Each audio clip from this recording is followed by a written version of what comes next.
Kabarub, 31st of July 2023, Southeast Asia suffers as a result of China's tighter connections with Cambodia. A third world war between China and the rest of the globe is imminent. China has started constructing its regional hegemony claim significantly by encircling Southeast Asian nations. Many of its neighbors have adopted a cautious attitude to deeper cooperation with Beijing due to its ambitions to become a regional superpower and a global predator. The Chinese Communist Party (CCP) has stepped up its multi-trillion-dollar pet project, the Belt and Road Initiative (BRI), to elevate the Chinese state to the world's economic superpower. However, the project has generally been viewed as a problematic idea, and given the increased likelihood of debt traps in Beijing's endeavor, international financial advisors usually have cautioned against it. China is believed to use credit-taking countries as economic bait to exert influence over economically unstable states, to exert influence over economically dangerous conditions. China's efforts to build stronger connections with Cambodia serve as one specific illustration within the context of Southeast Asia. In this instance, Cambodia appears to be one country that has given Beijing a chance to overthrow the regional status quo. Numerous commentators have concluded its historical ties with Western nations have suffered tooth alignment with China. Furthermore, this has made it more difficult for Cambodia to pursue an autonomous foreign policy and has made it more likely that it will support China's revisionist strategy in the international arena, particularly in the South China Sea issue. Discussions concerning the adverse effects on the region's power balance caused by China's growing economic and strategic interests in Cambodia. Cambodia plays a significant role in China's regional strategic policy as a great area to increase Chinese influence. Additionally, China aims to expand its influence over Cambodia's decision-making processes through security cooperation.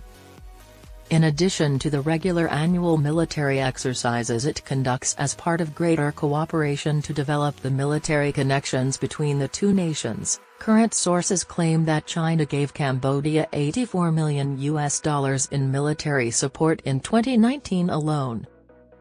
The economic encirclement of Cambodia is also concealed in China's hawkish approach to that country. Economically, China accounted for around 43% of Cambodia's FDI in 2019 and provided funding for more than 70% of the nation's infrastructure projects. These findings are significant in terms of the numbers and show how dependent Cambodia is on Chinese funding. In addition to making such investments, Beijing has been a significant source of financial support for Cambodia and Laos, as well as other nations in Southeast Asia.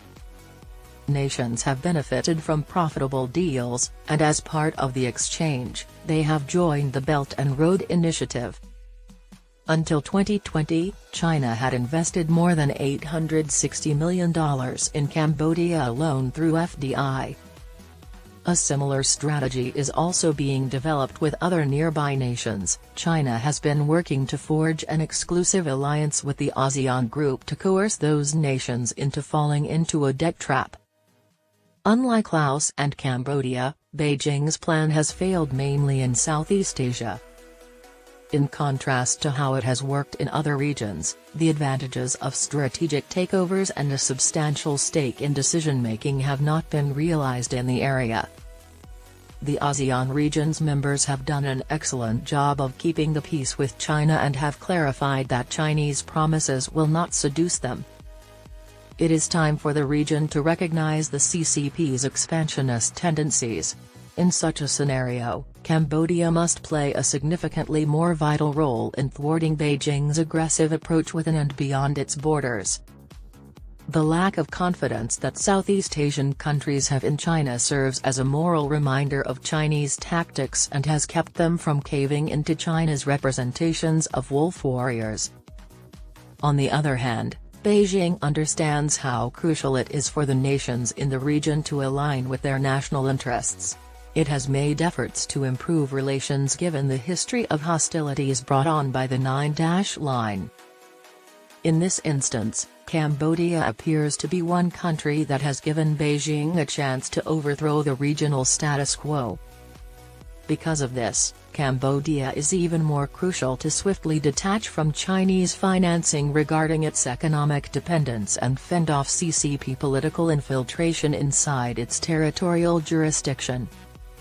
It is time for the region to recognize the CCP's expansionist tendencies. In such a scenario, Cambodia must play a significantly more vital role in thwarting Beijing's aggressive approach within and beyond its borders.